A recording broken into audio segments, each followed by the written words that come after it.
evening and namaskar. This is Q&A live from the Kingdom of Dreams in Gurgaon, south of the Indian capital, New Delhi. I'm Tony Jones, and answering your questions tonight, India's best-known television interviewer, Karan Thapar, former diplomat, author, and now Minister for State for Human Resources Development, Shashi Tharoor, Australian-born Bollywood star, Pallavi Sharda, the managing editor of India's leading investigative magazine, Shoma Chaudhury, outspoken Conservative commentator Swapan Dasgupta, and former Australian Test cricketer Stuart MacGill.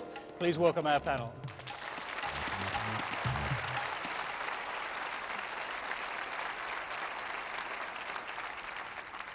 Well, thank you, and as usual, we're being simulcast on ABC News 24, Australia Network and News Radio, but tonight we're also live across India on DD National with the Indian public broadcaster Doordarshan, which has just launched a partnership with ABC International. Of course, everyone watching in Australia and India can join the Twitter conversation using the Quanda hashtag that just appeared on your screen. Well, India and Australia share growing links in migration, trade, a history of British Empire and Commonwealth, and a passion for cricket. But what does the future hold for these Indian Ocean neighbours? Tonight's Q&A brings together a distinguished panel of Indians and Australians to face live questions from the citizens of both countries. Our first question tonight is from Jasmine Malhotra. We're not quite hearing you, Jasmine. Right, we'll just get another microphone to you, Jasmine. There we go. Let's try that one. Hello. As a person of Indian birth brought up in Australia, I often find that when I'm in Australia, I find myself defending Indians against the stereotype that they're all corrupt and they're uncivilized and they have no respect for human dignity. But when I'm in India, I find myself defending Australians against the stereotype that we're lazy and we're immoral and we're racist. Do you think that we'll ever be able to look past these stereotypes and work towards a mutually beneficial and respectful partnership? Pallavi, let's start with you. What do you think? Thanks, Tony. Jasmine, I think I faced, a similar conundrum to you. I was of Indian parentage, but born in Australia and grew up there. And I've now moved back to Mumbai, where I live. And my whole life in Australia, I felt that I was defending being Indian. For me, specifically, it was Indian culture. I was an Indian classical dancer. And I found that no one really understood what it was that I did every 2 nights in a week.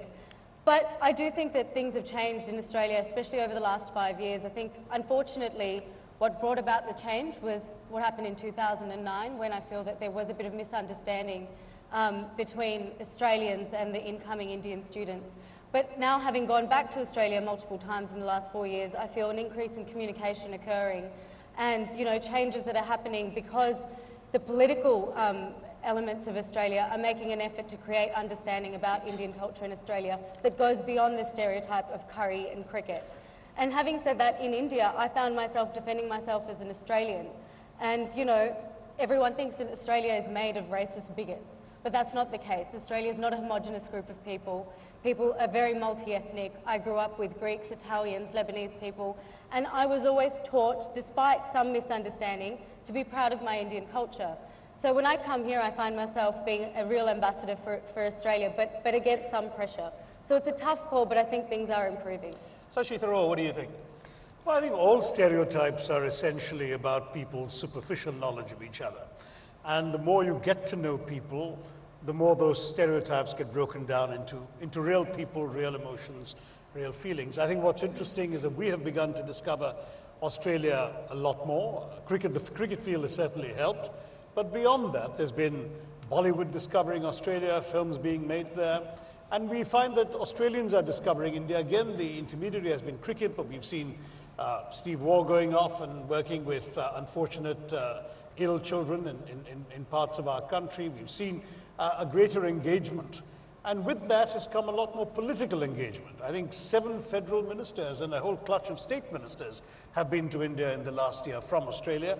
And certainly Indians have been traveling to Australia as well. The contact at the governmental level has been excellent, at least with the previous government, and I'm sure it will be with the new one as well. So as we get to know each other better, stereotypes tend to disappear. Shashi, let me ask you this. Do you think the fact that so many Indians speak English means we've been a little bit lazy in Australia about learning about Indian culture? Well, it's not that all of our culture is necessarily accessible through English. I mean, for Bollywood, of course, you don't need any language at all because our films are made to be understood whether or not you understand what's actually being said in the dialogue. They're sort of all larger than life. But I think it's partly distance, and partly Australia went through a phase of white Australia, there's no point denying that, during which Indians are by and large excluded, some who slid through the net. And it's only really since the late 60s that Australia has embraced its own multiculturalism and thereby been interested in other Asian cultures. So I think to some degree that you have made a move from where you were. And we ourselves, frankly, I mean, we've had our sort of Eurasian community, the Anglo-Indians as we call them, migrating to Australia from a long time back. I had classmates in school who went off to Australia, one even played hockey for Australia. But thereafter, the Indian rediscovery of Australia is again a more recent phenomenon. Let me put it to Karen. Do you think about Australia at all? Do you have any kind of engagement with the Australian culture or Australian politics? You know, your question's a provocative one. Do I think about Australia at all? The honest answer is most of the time, I'm afraid I don't think about Australia. My contact with the outside world has really been on the other side of the planet with England, where I studied. But increasingly in the last 2 years, I've visited your country. I've grown to know it a little. I can't say I understand it completely. I've grown to like it enormously, and I've begun to realize something else.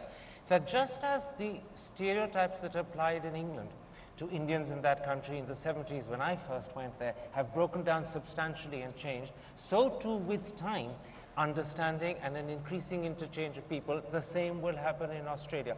And if you look back, 4 years ago, there was a crisis in India when it seemed that Australia was turning racist. You were attacking Indian students, and there was an enormous outrage in the Indian press. It transpired on investigation that some of the instances and incidents that had been brought up and were thought the most horrific actually were things that Indians were doing to themselves. And it was misunderstood by us. That issue has completely disappeared. No one today, when they talk about Australia, would actually bring that to the forefront. It is true that Australia is still thought of by most Indians in terms of kangaroos and cricket. But the great outdoor, the terrific holiday opportunity that you offer, uranium is something that we badly need. The increasing tourism between the two is going to, over a period of time, break down the stereotypes and lead to greater understanding. And students. And 10 years down the road, the position and the way in which you think of Indians and we think of Australians will be more similar to what has happened to Indians in England today. Let's hear from Shoma. What do you think? And the question really was about mutual stereotyping, wasn't it? I mean, do you think both sides are guilty of this? Well, certainly I am guilty of it because when I think of Australians, I do think of them being racists, and that's not just because of what they've done to Indian students, you know, which is the kind of media focus that we brought to it in India, but also I think of what Australians have done to their own Aboriginal communities, and the fact that today the big political discourse is about the boat people and how Australians are absolutely catatonic with hysteria about letting in boat people into this country, which is made essentially of boat people, you know. And the fact that this is an immigrant country that's been, you know, that's been made out of people fleeing their own home countries, but is so hostile to others coming in now, does make me feel that I'm going to have to throw that to Stuart MacGill as an Australian representative of the panel. And I have to say that I'm somebody, perhaps the only person on this panel who absolutely doesn't watch cricket, but I do know from the kind of surround sound that when an Australian team is playing Indian team, that there's usually a kind of hostility that is not true of other teams. Well, he's a leg spinner, if that means anything to you, but we don't expect political spin from him. Absolutely not. And I think Tony's probably thrown to me because he heard me sort of giggling behind his show. I'm very, very sorry. The big thing for me is that I, unfortunately, like a lot of Australians, have found politicians certainly focusing a lot on, you know, people arriving in Australia by illegal means. But certainly my friends, you know, I live in Sydney, big city in Australia, not the biggest comparatively, of course, around the world, but we don't concern ourselves about that. We do have very, very strong feelings about human rights. We do welcome people from all races because it's not just, you know, cricket, kangaroos and uranium, as I've found out. We love our food, wine and cross-pollination of cultures as well. So I think it's definitely been a political issue, but maybe not a real issue. Let's hear from Swapan in the middle there. Well, you know, it's very easy to get very indignant about certain perceived ills. And I think no country in any sense is perfect.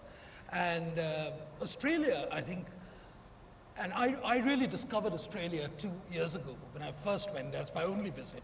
And the first thing that struck me about Australia was how large it was. And it's a sense that you don't get when you look at the map and you look at one sort of landmass tucked away somewhere in the corner. It's huge. And given the fact that it's huge and the fact that it's so diverse, you go to Sydney or you go to Melbourne, the two cities I've visited, and I found they could be as cosmopolitan as anywhere else. Therefore, to go on and on harping about Australia and have a sort of what I think one of your former prime ministers, John Howard, used to call the black band theory of history, you know, constantly apologizing for ills, etc. I think it's beyond that. I think there's a he would probably, John Howard, probably accuse Shoma of that. Yes, I think, well, I think that's quite true. You know, John Howard would sort of think of Shoma as one of those who would be responsible for the ills of the world, if not Australia. We're going to let Shoma respond to that. Yeah, no, you asked me if there is a stereotype, and I said, yes, there's a stereotype. Yeah. That's not necessarily what I personally feel, the entire spectrum of what I feel about Australia. I mean, I haven't visited, not as fortunate as Swapan, but I've just visited Sydney. And yes, the physical beauty of the place strikes you, the cosmopolitanism of the city strikes you. And as I said, this is a country that's absolutely made by people coming from the different corners of the globe.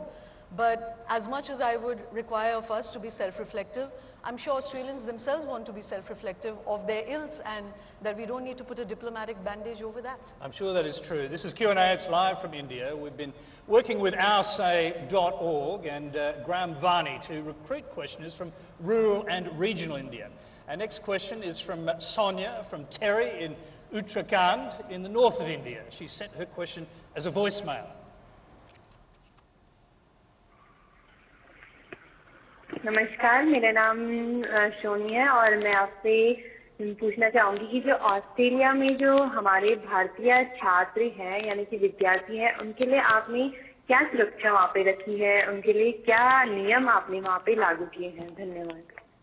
Right, well, so for our English speakers, Sonia asked, what has been done to protect the safety of Indian students in Australia? It's an important question, Pallavi. What do you say? I'm always first on it, Tony. Look, I think that there was definitely a racket going on as far as the way education was being sold to Indians a few years ago. And I think one of the important things to recognise is that Indian students were considered commodities. Education was considered an export. And we were losing out on the human element of the fact that these are Indian people coming to live in our country. And I think that since then, and at the time, as Mr. Thapar said, that perhaps the Indian media did sensationalise slightly what was happening in Australia, but it brought to attention the fact that Indian students were disgruntled about the level of education they were receiving, about the attitudes of some of the local people. And since then, I've gone back and seen an increase in communication. I've seen cultural events being put on by the government of Victoria specifically because I'm from Melbourne. I've seen dialogue happening on a community level, people getting together, expressing what Diwali is about. And I know those things seem tokenistic at first glance, but I think that's the start of increased communication. And over the years, my parents have been in Australia for 30 years. I was born there. And I think it's been an incredibly open place. If you want to communicate and talk about your culture, that's a very welcome thing. Sashi, what do you think? Is the government here believe that that episode is now behind us, really? Oh yes, no, in fact even at the time we thought that the media here was getting a little hysterical unnecessarily about it. There were incidents, we were concerned, our embassy and our consulates were reacting on the spot, working with the state authorities, the local police, community organizations. But in terms of absolute numbers, I think there were a grand total of 23 incidents, of which 7 involved serious injury. And I think Australian diplomats were arguing that there were probably as many incidents in the same period of time involving Australian tourists in India that didn't get a fraction of the media attention. But the Indian government was anxious that the Australian government show themselves to be responsive, show themselves to be conscious that there is a problem and that they are taking action, and they did. And I think that after a while, the media vultures moved on to the next prey, and Australia's, it lost a lot of Indian students for a year or two, and then it slowly started climbing back up again. And yet we hear, obviously, from regional India, there's still concerns out there, but one of the interesting things, of course, is that the largest group of people migrating to Australia now are Indians. Well, I mean, you know, I was Minister of State for External Affairs when all this was happening, and I got lots of very anxious student delegations, student unions, parents groups coming and saying, why isn't the government doing more to bash Australia on the head in return? And our answer was, look, we're engaging with them, they're taking this seriously. I must say, Australia responded very well. They sent a lot of ministers to India to explain what they were doing. The then Deputy Prime Minister, later Prime Minister Julia Gillard was one of them. There was a serious attempt made to show India that Australia was not what these media stereotypes were suggesting. Let's hear from Stuart on this. At the time, I'm a member of the Sydney University Cricket Club, and at the time, one of the first grade members at our club was an Indian student, Kevin Desai. And I remember discussing with all of the guys at Sydney Uni, because unfortunately, whilst I was playing cricket there, I wasn't a student. That's beyond me. But I was concerned that we were being misrepresented internationally. And it warms me to hear that universities all over Australia are considering that you know, Indian students would be not just of a financial value to their university communities, but it makes it a richer place. I'm glad to hear that everybody's still coming back. It is a rich place. Stuart, do you think that our cricket team, whilst supposedly great ambassadors for Australia in India, is not really representing Australia in one respect, and that is it's a very Anglo-centric team? There aren't many there's not much evidence in that team of cultural diversity. Well, of course, recently we've had a player of Pakistani descent, Fawad Ahmed, playing for Australia, making his debut for Australia. Well, an Indian who's played for Australia, Sandhu. Sandhu, exactly. And also Stuart Clark, who recently played for Australia. His family is actually of Indian descent. And, you know, there are a lot more players around just beneath the surface that you probably haven't heard of yet. Expect to see a great deal more in the future. You know, may I just add in? I think it's going to be a very, very sad day for cricket if we're going to assess the cricket team in terms of its ethnic composition. That's true. I have actually seen that case made by a study in Australia, which is why I made the point. Let's go to another question, which is actually about cricket, more specifically about Sachin Tendulkar. It's from Pavan Gantok. My question is actually as much about Sachin Tendulkar as about India's relevance to the world, because there's been a fascinating parallel over the past 20 years in the coincidence of the emergence of India on the world stage and Sachin's reign in cricket. But the question is that now that he's retired, what does the future foretell for not only the Indian cricket team, but equally for India's relevance on the global stage? Do the panelists think that there is a next peak to be scaled, or is there a situation of a slow but steady, inevitable decline from where we are here? Let's start with Sachin, because you've actually written about this. You've written about Tendulkar's rise coming with the rise of India. I have indeed, and it's true. You know, India was, when Sachin made his debut, still a fairly protected economy, growing at the fabled Hindu rate of growth at 3%. It was still marginal to most world discussions of economic might and so on. And then as Sachin rose, India rose, and we had Sachin, the icon of the newly emerging India.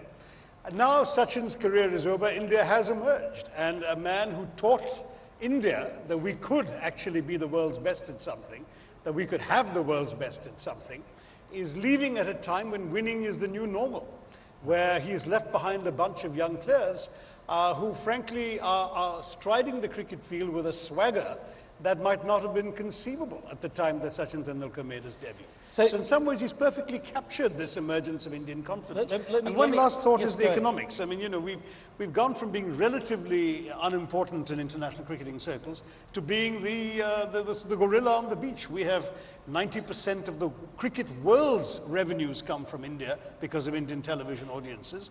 And India displaces, as a friend of mine put it, as much weight on the International Cricket Council as America does in the UN Security Council. Yeah, indeed. So let's talk for a moment about Sachin Tendulkar.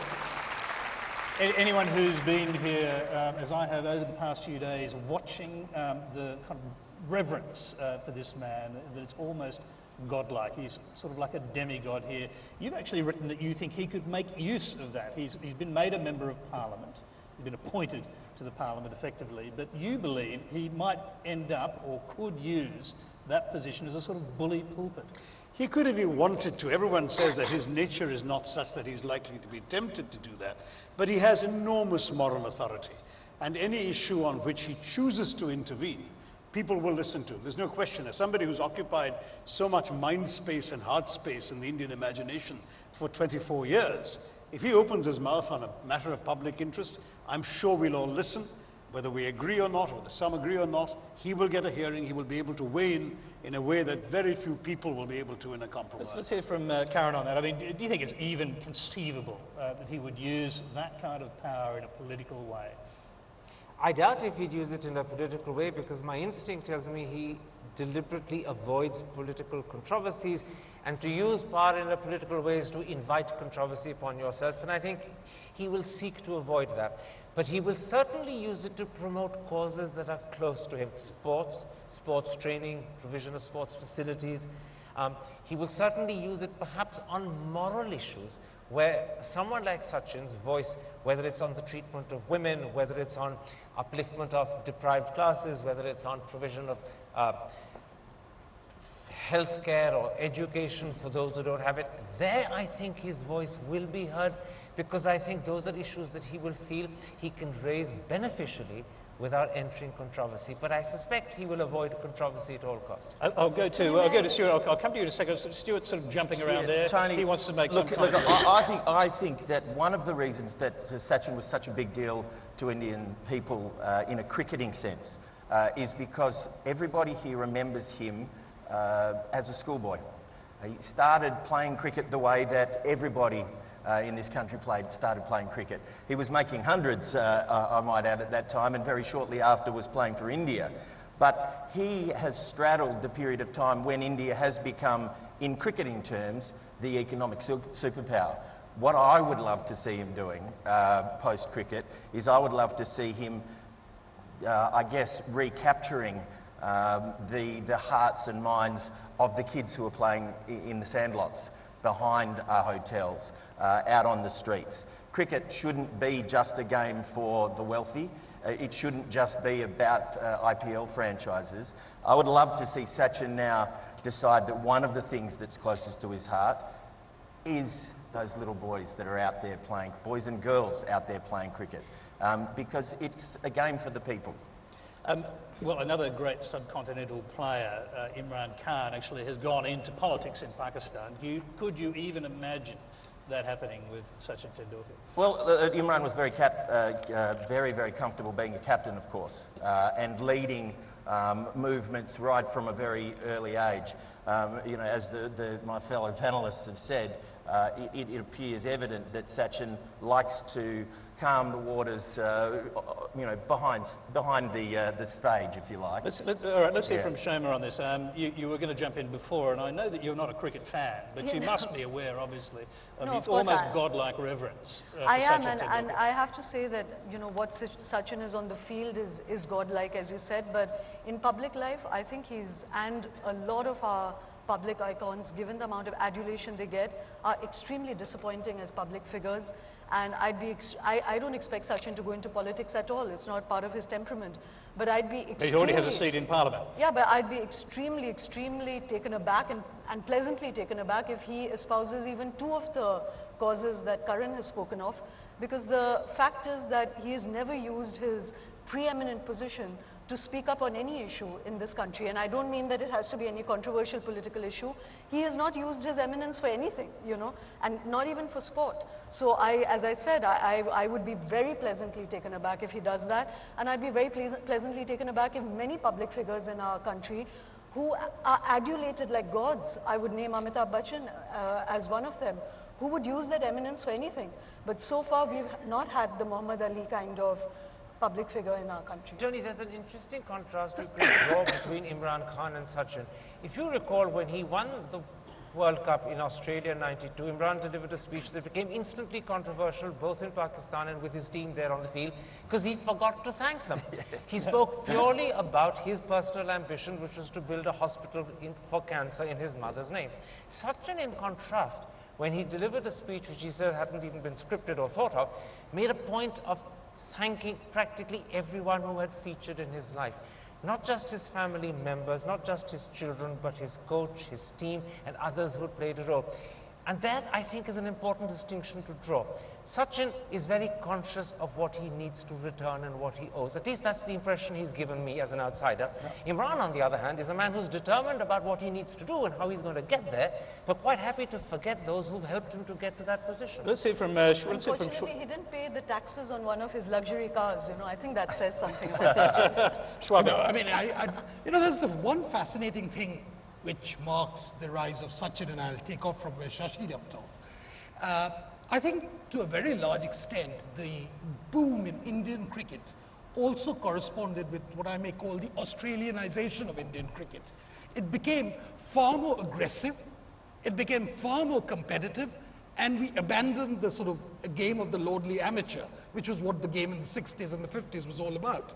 Now, what that has had two consequences. One, it certainly made cricket very, very appealing as a way of life to those kids who want to get onto the IPL bandwagon, etc. But at the same time, it's ended cricket, the lovely amateur game, which a lot of people enjoyed it. And I think that's one of the not very desirable consequences of Australianization. I'm going to interrupt. That's exactly what I was actually saying. I completely agree with you, and I hope we can reclaim that to some degree. Stuart, I'm going to interrupt you because we've got one more question on cricket. This one is from Rajesh Katana, and I'm sure Stuart will want to respond to this.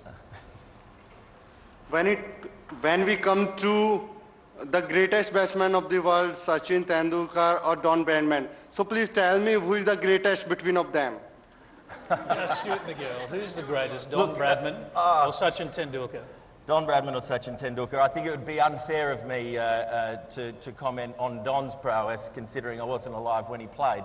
However, I think historically, they certainly had the same expectations placed on them by the weight of society. Don Bradman did a lot to improve people's, I guess, self-esteem and the way they looked at their nation at a time in Australia when we really needed it. And, you know, we've heard from the Minister that that's much the same of Sachin here, Rajesh, and I hope that post-cricket, Sachin enjoys a very successful post-cricketing career in a way that takes him to new and exciting places, and maybe he can inspire India again in a completely different area. Stuart, just briefly, who was then, to put it another way, who is the greatest batsman you ever bowled against? Because you did bowl against Tendulkar. Okay.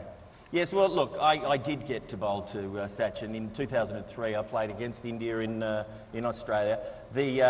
Just for political sake, the series was 2-2. We decided to do that just for Q&A tonight, way back then. I bowled to Sachin in Adelaide and fortunately picked him up, so I got Sachin Tendulkar out once. He did repay the favour a couple of tests later with 241 not out. Note to self, never get Sachin Tendulkar out, it doesn't pay. But I'm now, Tony, on the trust at the SCG. Sachin Tendulkar is the first overseas player to ever be granted honorary life membership of the SCG, and it was probably because of me, because of my bowling. You did see that he hasn't answered the question. He hasn't answered the question. The best bowler, the best batsman I bowled to, the most difficult batsman to get out was probably Sachin Tendulkar. But I apologise, India, if you're a spin bowler, the person you don't want to be bowling to is either Brian Lara or Lakshman. Okay, well, it is time to move along. We'll leave that one hanging in the air. You might get lynched on your way out. You're watching Q&A live from India. Our next question comes from Bharti Yadav. Hi, good evening to everyone. Being an Indian girl, the issue of increasing number of rapes is really panicking from me, for myself. And not for me, for each girl, for each Indian girl. The number of rapes, they are increasing tremendously. Contrary to traditional India, where this issue was very rare and was serious. So what, according to you, have contributed to this increasing trend?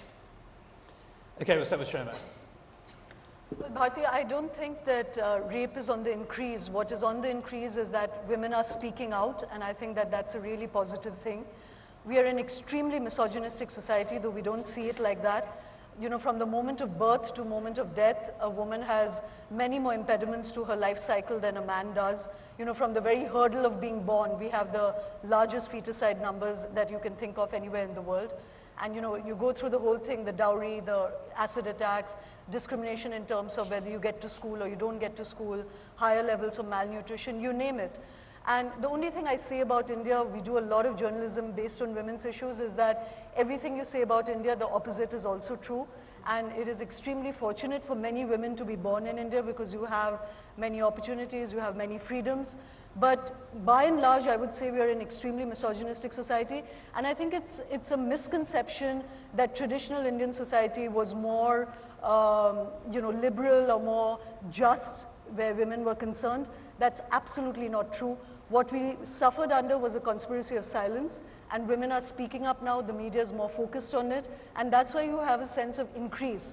But even as I say this, I think for me personally, both as a woman and a journalist, the best sign is that in unrecorded ways, I think there are little rebellions going on in every family, in every alleyway, in rural India, in little towns, in big cities. And nor is this violence the domain of the poor and not of the rich. It cuts across class, gender, religion. And what you do have is a million rebellions going on where women are asserting themselves and their autonomy over their own body. And I think that's what's going to change India. So, Pallavi. Shoma, I agree 100% with you. I think in the time that I've lived in India, what I've seen most blatantly is this notion of shame and blame.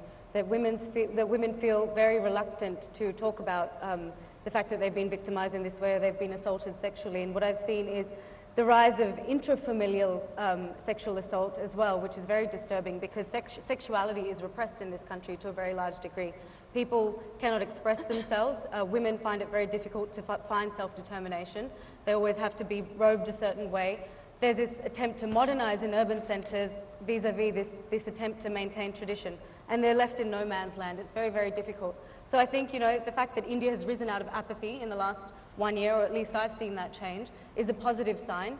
But we need to just concentrate on giving women the confidence to report as much as they can. Before we go on to the other panellists, we've got a web question specifically for you from Anand Guru Rajan from Oakley in Victoria. Bollywood films are well known for the sexualisation of women, and I'm wondering whether Pallavi could comment on the link between this and the increased level of abuse of women in India.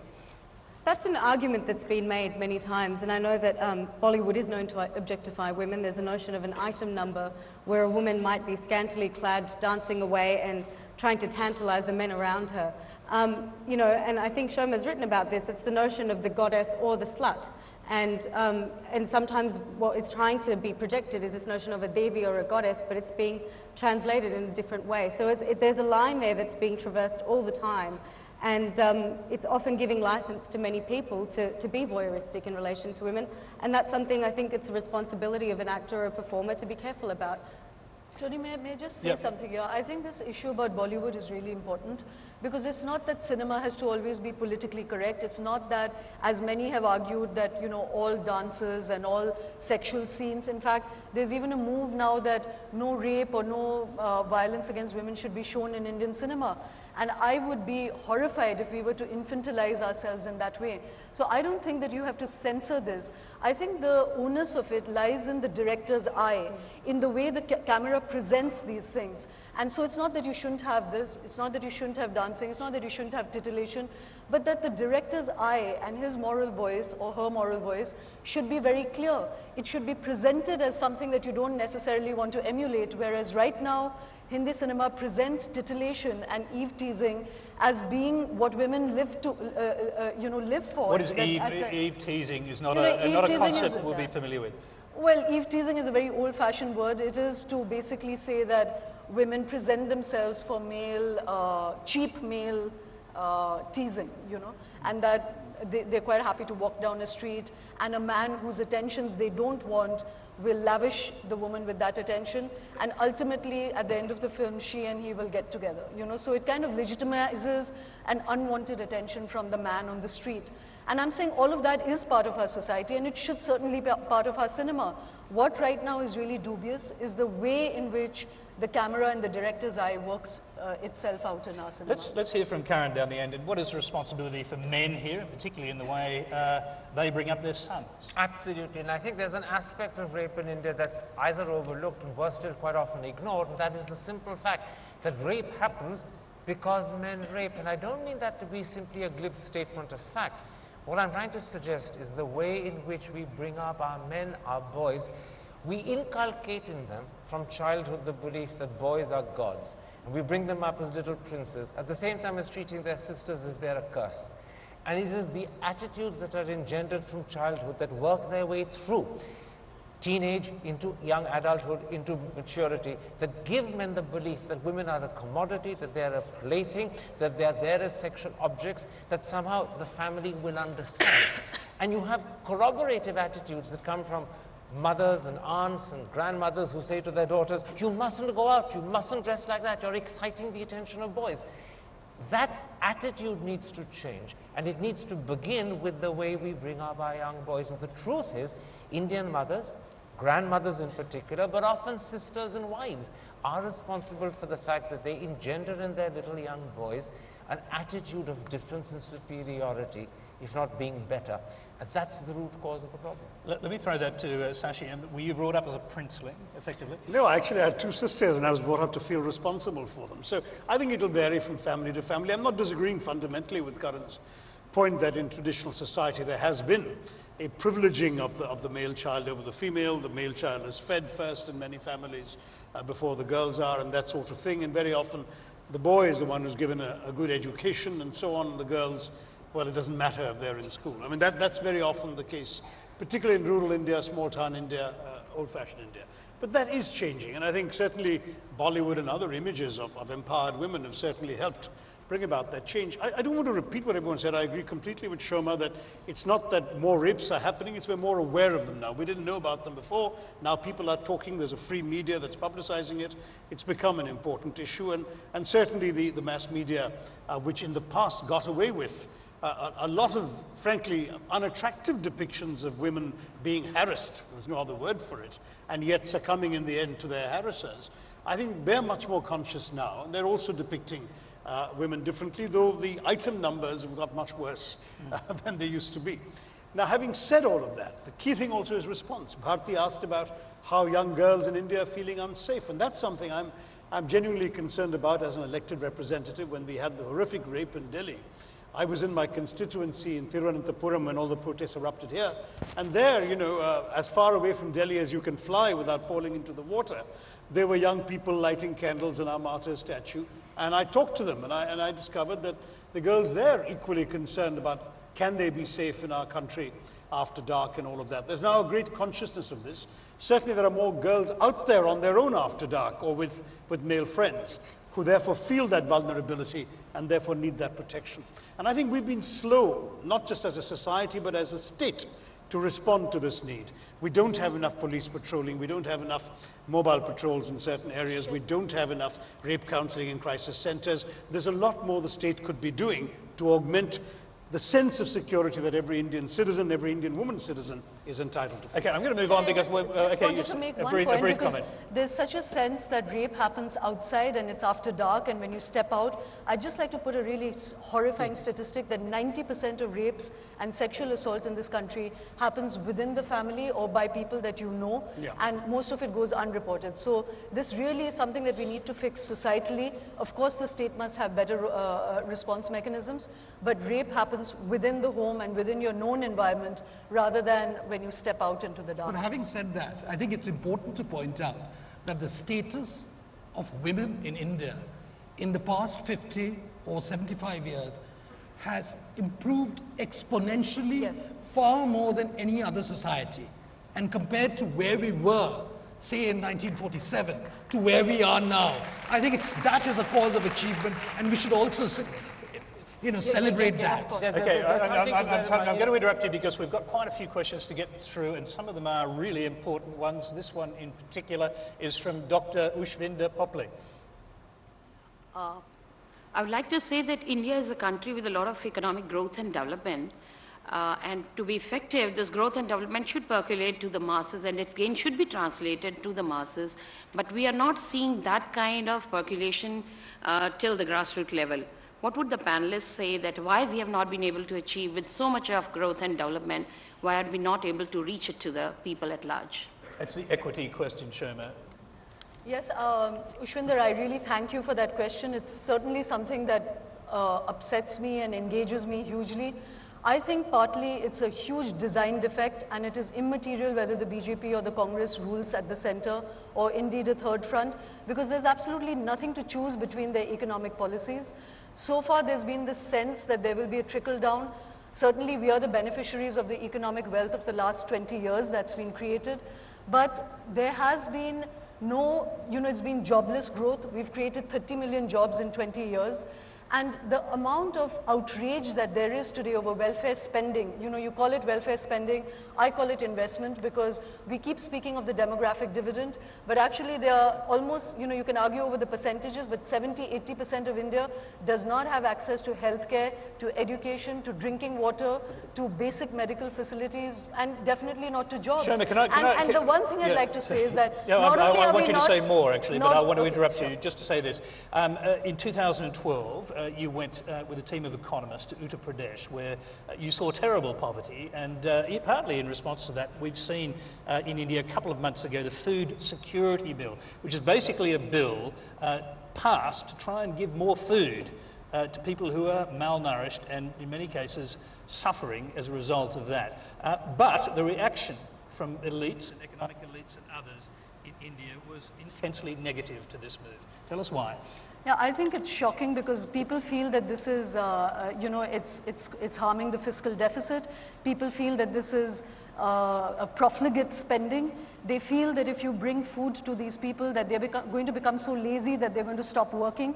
Because of course, material aspiration and the desire to move is only the preserve of the elite, and that if the poor get their basic 2 meals a day, that they're not going to want to put shoes on their children's feet, they're not going to want to get them education, they're not going to want them better jobs. And there are economists and national media who feel that just putting food onto people's tables is going to make us a lazy people. And I think that that's completely wrong, because what we are right now speaking of is not perpetuating this, but of bringing people onto a basic platform of human dignity from which entrepreneurship can begin. We're also talking about multi-tracked approach to our economy. We're not saying stop industrialization, we're not saying stop manufacturing, but you are saying that if people do not have basic access, how can they become entrepreneurs? How can you speak of demographic dividend when basically what you're creating, in the next 10 years, we're going to have 480 million people join the workforce. Forget about the fact that we're not creating jobs for them. They are going to be unemployable. Because when you are malnutritioned and when you don't get nutrition in your mother's womb, then you are intellectually, emotionally, and physically stunted.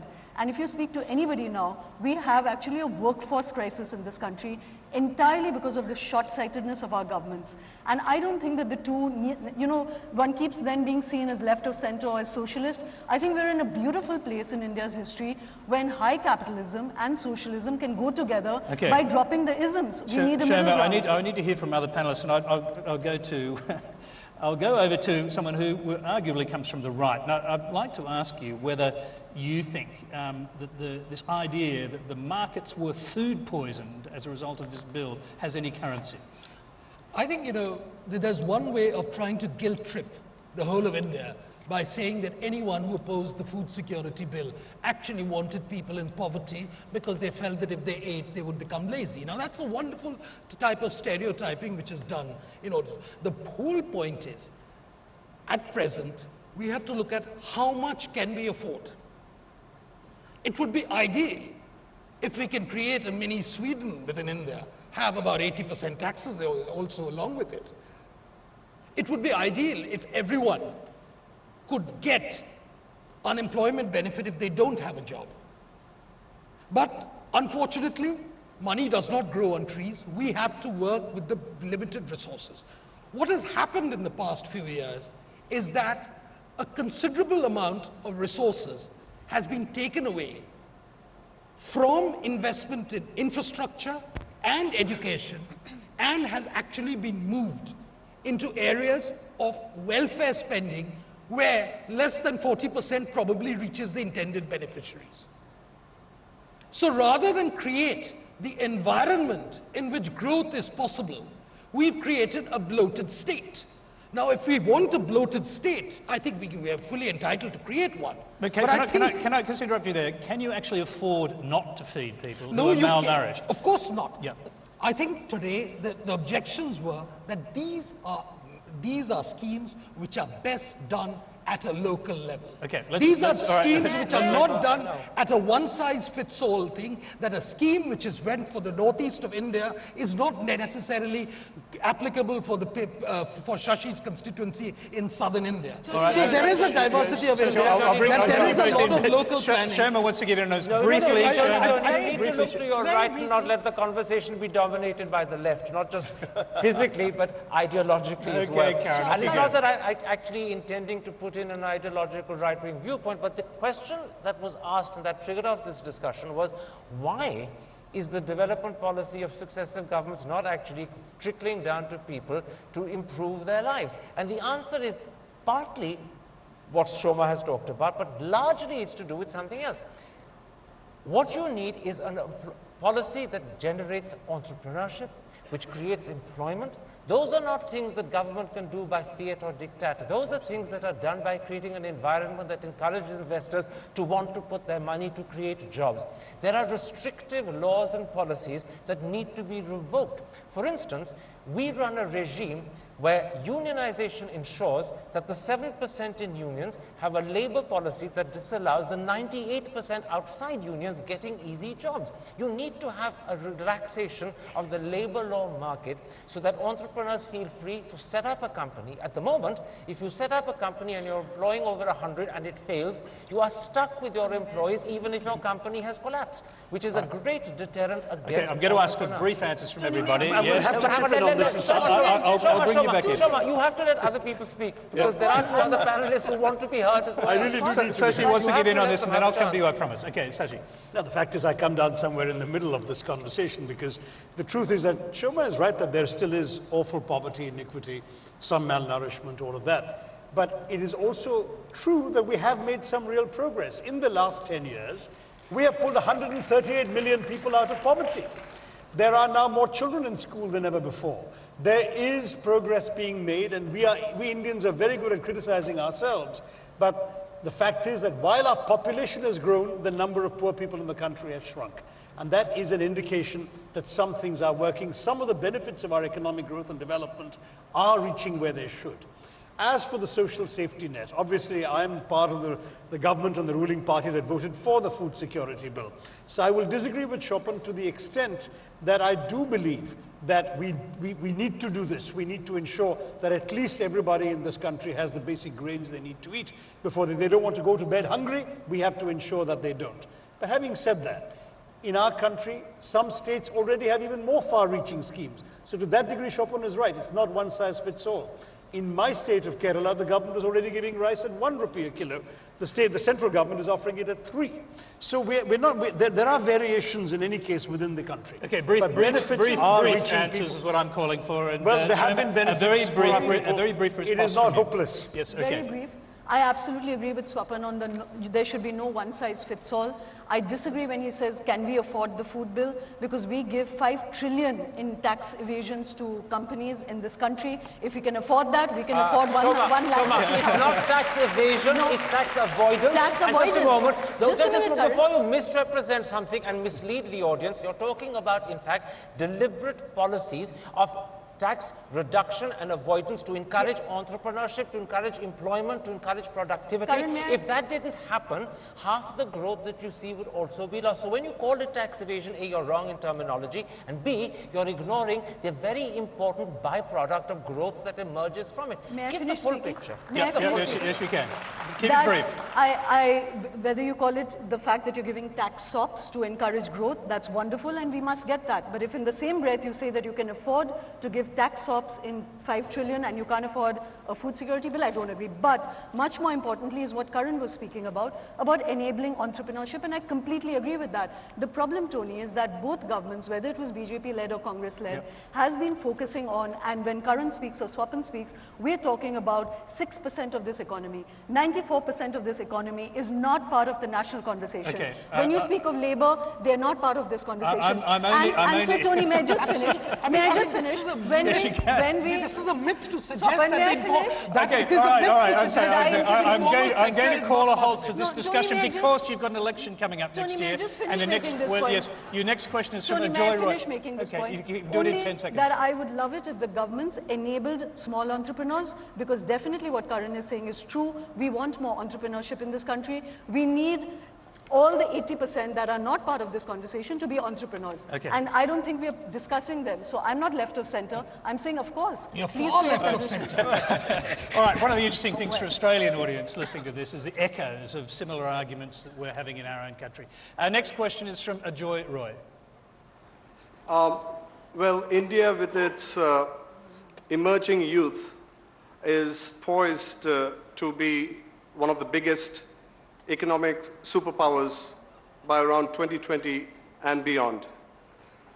India knows it, the world is anticipating it, and the non-resident Indians, many of them, are considering returning back to India.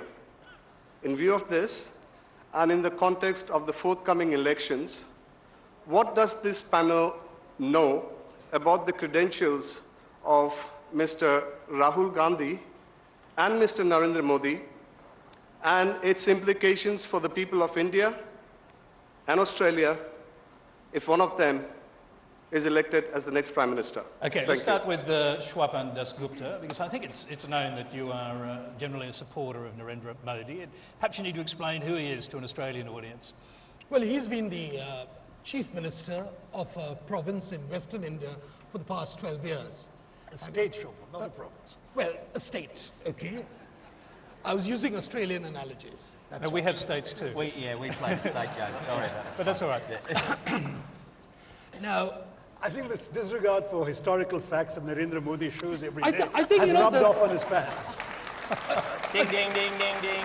Round two. I think there has been a degree of supreme condescension and conceit from the entrenched intellectual classes, very much like we saw in Australia some time ago, about a person who's come in, who is outside the beltway, as it were. The point about Who's the Narendra person Modi, in Australia you're referring to? I'm looking at Tony Abbott, the manner in which he was decried by the aesthetes in Australia for the manner in which he articulated his politics. Okay, so for the Australian audience, you're suggesting that Narendra Modi is a kind of Indian Tony Abbott, are you? I think there could be similarities. I think there could be a lot of similarities. I think emphasis on high growth, emphasis on minimal government, emphasis on building up skills of Indians, and most important, I think, emphasis on a determined and honest leadership. These are the qualities which mark Narendra Modi, and which is what is resonating across the country, and which is why he is a favorite to win this election. Swapan, I'm not a part of this Indian election, clearly, but I can guarantee you that if Tony Abbott had been allegedly a part of something that happened on the trains in India 3 years ago, he would not have been allowed to progress through the election campaign without saying sorry. Without saying sorry. I think we're talking about something that happened not 3 years ago, but back in 2002. Well, 2002. I'm very sorry, but look. And it wasn't on the trains; it was in response to something that happened on the trains. But let's not. But Tony, you can't go criticising our Prime Minister and comparing him to a man that has been involved in something that was really quite offensive. To a big part of your population. Tony, something that I think your audience in Australia needs to appreciate and understand is that there are many, many Indians who look at the two contenders and say to themselves, can a country of 1.2 billion not put up people more deserving of being Prime Minister? The truth of the matter is, neither of them, frankly, deserves to be the next Prime Minister of India. Narendra Modi has obvious failings, which I'm not going to go into because I think they're too well known. It'd be boring to discuss them. But clearly he carries... They're not well known. They're not actually well known to the Australian audience. If he were to become Prime Minister, there is this, the question that Stuart was just talking about is about something that happened in 2002. No, it's the moral responsibility that he carries. In response to Mujahideen killing Hindus on a train. A lot of Muslims were killed in Gujarat, in his province. And the question is, did he have anything to do with that? Did he turn a blind eye to those sectarian killings in Gujarat? The truth is this. He is morally responsible as Chief Minister for what happens in the state in 3 senses. 1, it shouldn't have happened. If it has and a riot's taken place, the responsibility and the buck stops with him. 2, the manner in which you respond to it when it happens. And 3, the steps you take thereafter to rehabilitate those who are victims. On all 3 counts, he's been found wanting. The Supreme Court has gone on record in April 2004 in a specific judgment. It wasn't just a comment made in court to call him and his government modern-day Neros who deliberately chose. It was not. Forgive me. April the 12th. It was not a judgment. Forgive me. It was Karan, it was not a judgment. It was. It was a stray comment Forgive of a me. judge. April the 12th, 2004. The Zahira Sheikh judgment in the Best Bakery case. I assure you, I'm right. I assure you, Karan, you're wrong. After the show is over, I'll send you the judgment. I'll send you the judgment after the show is over. The judgment referred to the Modi government as modern-day Neros who deliberately chose to look the other way as helpless children and innocent women burnt to death. And there's a lot more they said as well. But that moral weight he carries still. And if tomorrow when he's Prime Minister, there were to be a communal riot somewhere else, with what credibility could he say to a chief minister of another state, you need to step in and make sure this doesn't happen because he failed when it was his turn? Okay, we need to get Swapan to respond to that, then I'll come to Shoma. Go ahead. I think it's fair to say that Mr. Modi owes moral responsibility for what happened in 2002. I think that's a very fair comment to make, and it also suggests there was an administrative lapse. However, to suggest that he should be disqualified from politics as a result of that, and therefore to imply that there was a sort of criminal conspiracy in which he participated in, I think is stretching the point too far. I agree. I would say that had such been the case, then I think we would certainly have ruled out Rajiv Gandhi as a Prime Minister of this country, because it was under his watch that certain horrific things happened in the aftermath of Mrs. Gandhi's assassination. All right, we're close to running out of time. I think it's important to note that what happened in 2002 has never been repeated in Gujarat and is unlikely to ever be repeated in India. And I think the lessons of 2002 have been internalized by the entire political system, and it's best to look forward rather than look back. Okay, Shoma.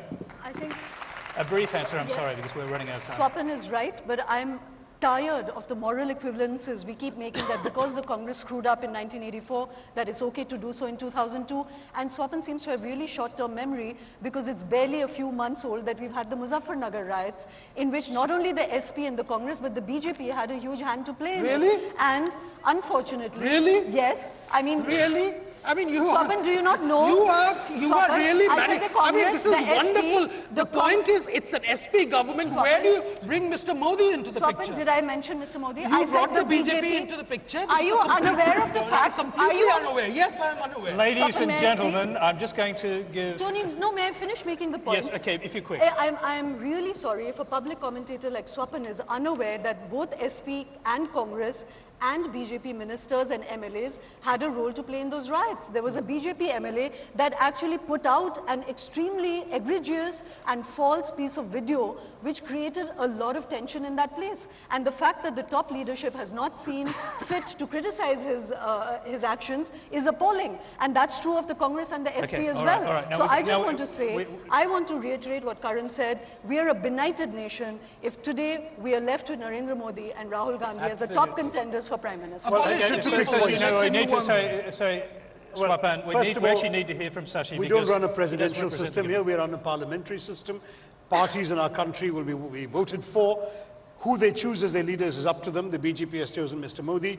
We, as far as we're concerned, we're running on a platform, a record of governance, as well as a set of values which we believe are closer to the values of most Indians than Mr. Modi's values. Second, In our country, whether we grow at 6% or 9% or less, as we now are, very frankly, we have to worry about the bottom 25% of our society. Congress Party does, Mr. Modi doesn't. And I think that's, again, an important difference we need to put across. Rahul Gandhi does stand for the dispossessed, for his concerns for the poor and the underprivileged in our society. Third, there is an idea of India, whether you like it or not. It's not an elite affectation. It's an idea of India as a land for people of every background, every religion, every caste, creed, color, language, dress, food habits.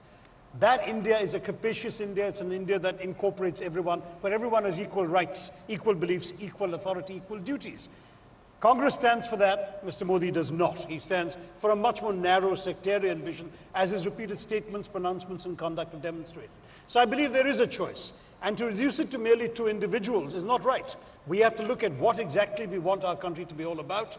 And I believe that when we come to the ballot boxes in the end, our nation will stand for the India that they cherish and not for the kinds of claims that we've made on this panel today on behalf of some. I'm sorry, and I'm sorry to say it's a lunch. No, sorry. That we also will decide whether we stand for a government that is passed on by inheritance or a government which is passed on by merit.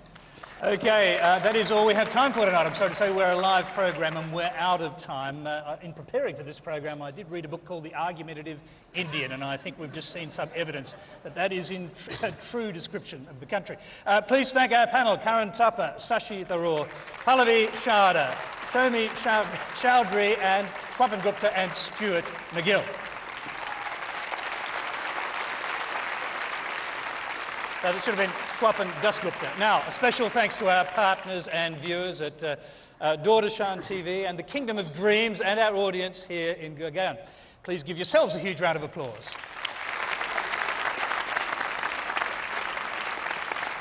Thank you. Now, next Monday's Q&A will be the last program for the year. We'll be joined by the Minister for Foreign Affairs, Julie Bishop, Shadow Treasurer, Chris Bowen, former US Assistant Secretary of State and Lowy Institute Fellow, Kurt Campbell, and leading barrister and human rights advocate, Julian Burnside. We'll leave you tonight with a performance from the Kingdom of Dreams dancers of Lut Gav Tere Mohale from Pallavi's latest movie, Besharam. Now, until next week, Shush Raitri Dhanyavad.